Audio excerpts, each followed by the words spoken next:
fatal accident this afternoon in Bankomo, central region of the country, kills 3 persons. Cameroon Minister of Transport Ngale Bibehe Jean Ernest was at the accident scene. That was this afternoon. Also in this edition of the primetime newscast on Equinox television, ahead of the 2018 presidential election in the country, 2 more politicians who had earlier declared their candidacies back out of the race, while the files of Honorable Joshua Osi have been deposited at the Elekam head office here in the littoral region of Cameroon. Plus, in Kumba, the number of registered voters dropped drastically. Elekam officials in KMER division of the southwest region of the country say that the Anglophone crisis has been an impeding factor. Those are headlines. We shall be right back with the details. Stay with us.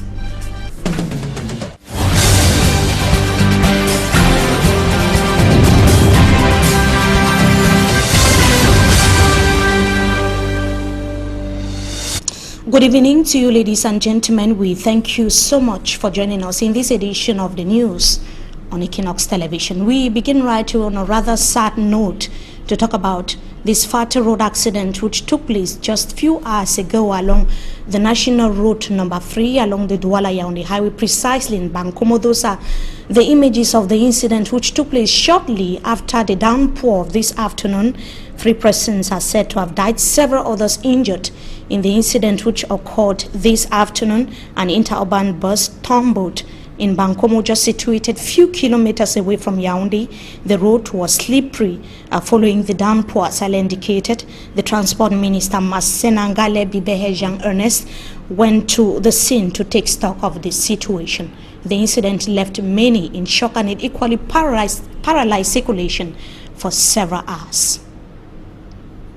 We of course will be telling you more on that in our subsequent newscast. Now we take you to Betua of the east region of Cameroon, where dozens of Betua residents went on rampage. That was in the early hours of this morning to protest against power outage. They have been in the dark for close to 1 month now, exactly 3 weeks, but have continued to pay their bills. They were protesting at the time when the Grand Master of the sovereign state of Malta was visiting the refugee camps in Garua Bulai, that is in Betua of the east region of Cameroon. The company in charge of electricity, in a release just this afternoon, has indicated that the situation is gradually being addressed. We of course will be coming back to that as well in our subsequent newscast. Now, several areas in the economic capital Douala were hit by inundations following the heavy rains that hit the economic capital Douala. That was last night. It was practically difficult for several persons to leave their respective homes in the early hours of this morning and get to work as their houses were flooded. Let's have the details with our reporter Simanjikan Gabriel. We are at the Mabanda neighborhood of the Douala 4 municipality. Major access roads well constructed, but for the roundabout, a major preoccupation for its users. Many have blamed the poor state of this route to the company that constructed it, accusing them of not elevating the road where it ought to have been high, making it very difficult for them.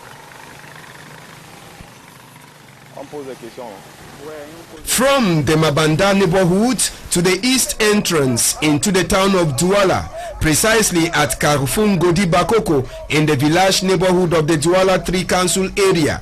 Here, business persons are forced to sell inside the standing water and movement of persons perturbed because runoff from the heavy downpour has taken hostage of the zone.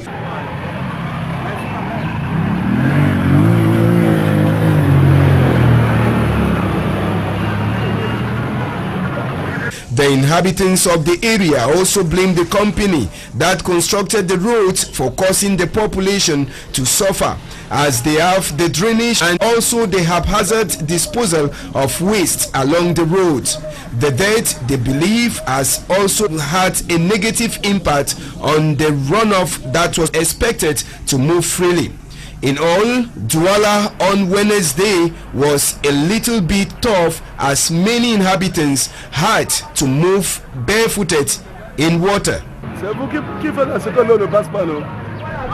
Floods, a normal phenomenon in several parts of the city of Douala after a downpour. 5 alleged bandits fall into the dragnet of security forces here in the country's economic capital, Douala. They were presented to media men and women by elements of the Littoral Territorial Gendarmerie unit. The 5 reports say had stolen fuel pumping machine and an automatic generator at a filling station here in the city of Douala. They were arrested after investigations carried out by Gendarmerie officials. Samanji Kangebre once more tells us more. These persons with handcuffs who are being presented to the population by the Littoral Territorial Gendarmerie unit have been accused of stealing fuel pumping machines. You have already taken the images of the pumping machines. It is because I stole it. That is why I am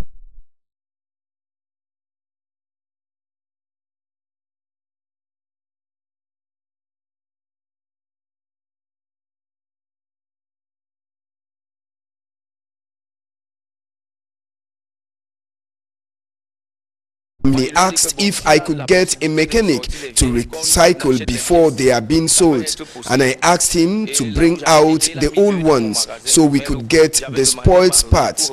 I already had 2 of them in my keeping, but the generator he asked me to use.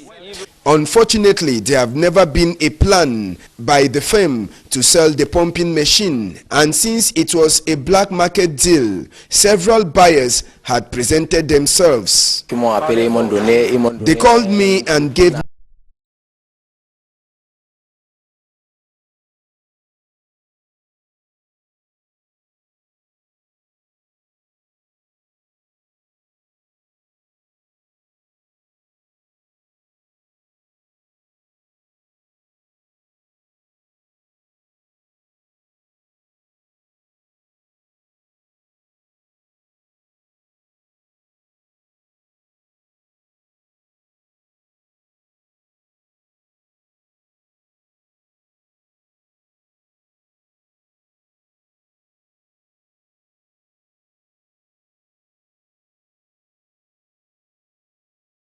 thieves are now helping the forces of law and order in their investigations.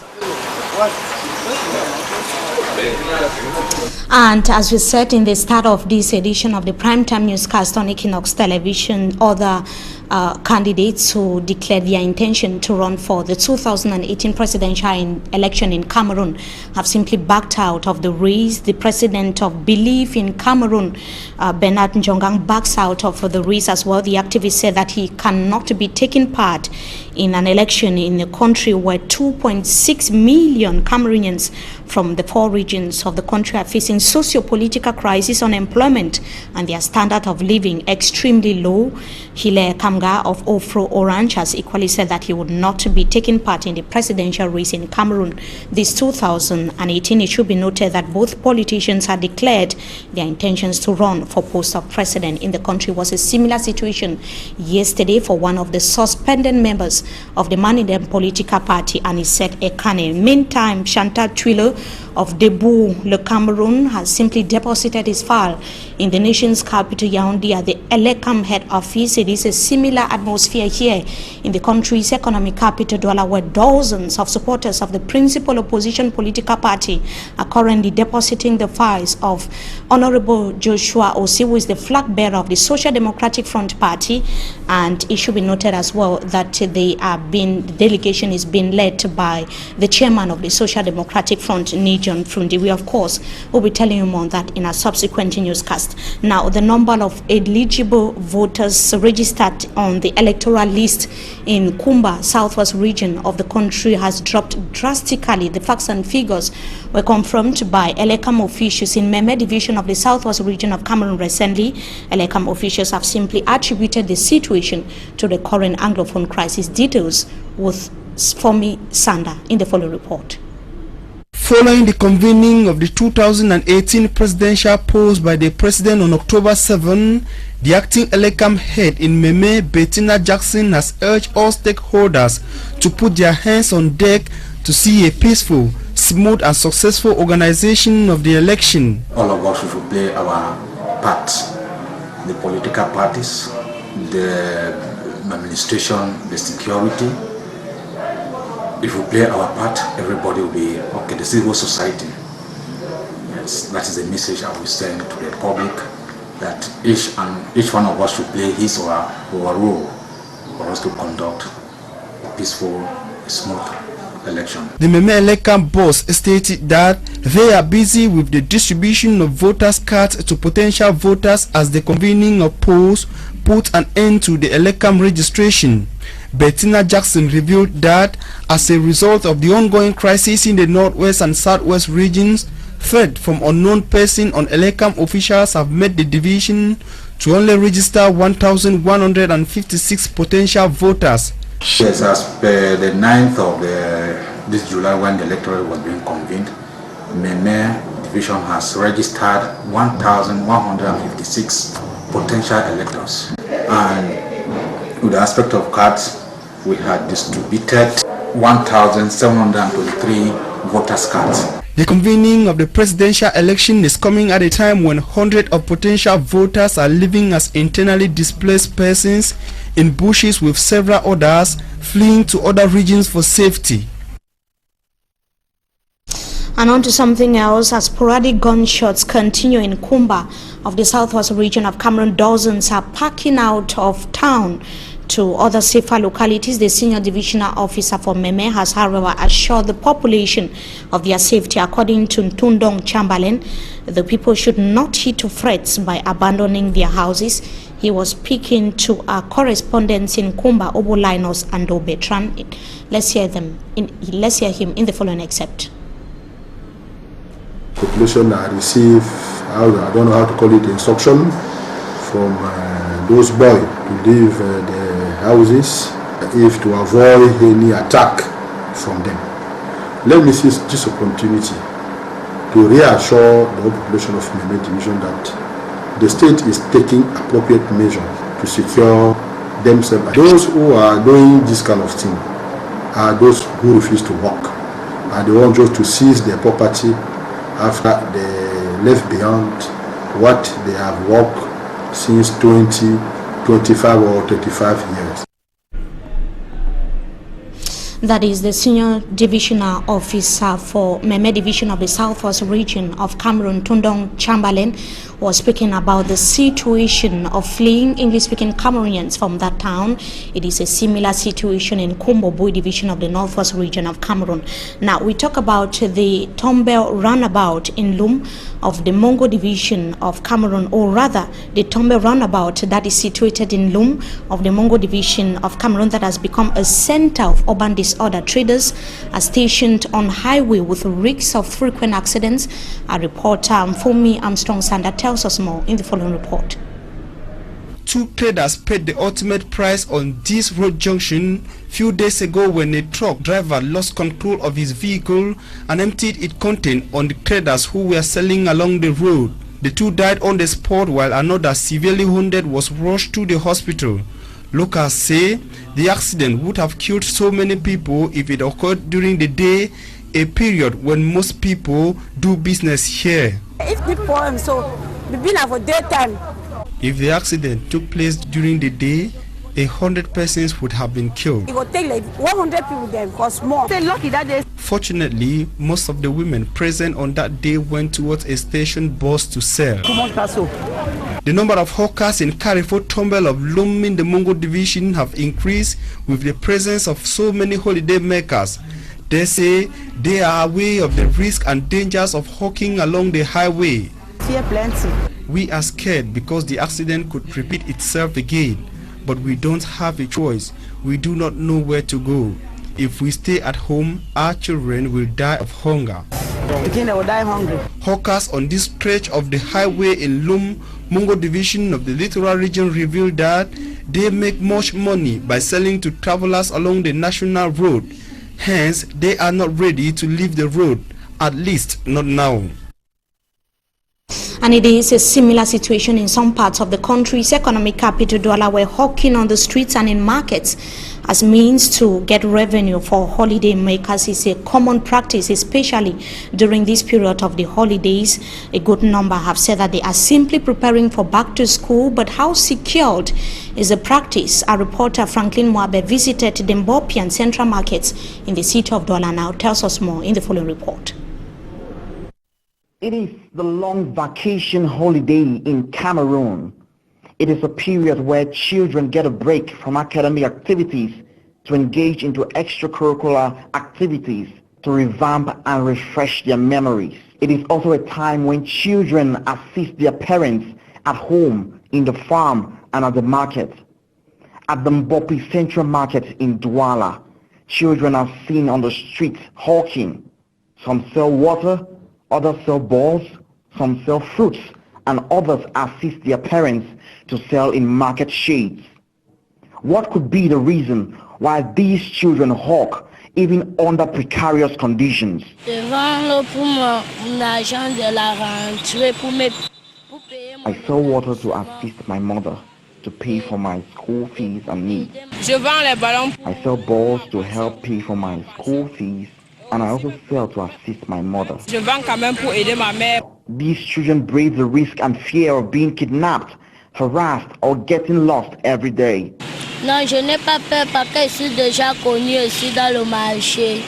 I'm not afraid because I am familiar with these markets and I cannot get lost. I stop selling and return home at 4 p.m. I only pass through the road I am familiar with. The road I don't know, I don't take. But I've been given a counterfeit bill before. Despite the risk these children take daily, hawking on the streets, the return fluctuates depending on the business atmosphere of that day. When business is good, I sell 4,000 francs. Other times I manage to sell 3,000 francs, which is good for me. I can sell more than 6,000 francs depending on how much of the product I take to the market for that day. In view of all these, parents are called upon to devise legal and self-improvement means to keep their children occupied during the holidays. And on this day, exactly 1 century ago, a model in democracy within the African continent, Nelson Mandela, was born. He passed on 5 years ago, but his legacies and values have never been forgotten. On this Nelson Mandela Day, we take a look at a man who preached peace and reconciliation even in the face of adversities. Details in this report. You can never have an impact on society if you have not changed yourself. And one of the most important weapons in changing yourself is to recognize that peace, people everywhere in the world want peace. Some of the powerful declarations which Nelson Mandela is remembered for. 5 years after his death, the iconic president who introduced the Rainbow Nation into the path of democracy and liberation is still being celebrated. I couldn't believe the humbleness of somebody that is a statesman, that can easily interact with the Queen of England, but also with the poorest of the poor. Nelson Mandela Day, instituted in 2009 by the United Nations, is aimed at honoring the legacies, values of Madiba, whom after spending 27 years in prison, fought tirelessly to promote peace and reconciliation in South Africa. On this 100th anniversary of Nelson Rolihlahla Mandela, he's still been celebrated across the globe as though he was still alive. Politics of fear and resentment.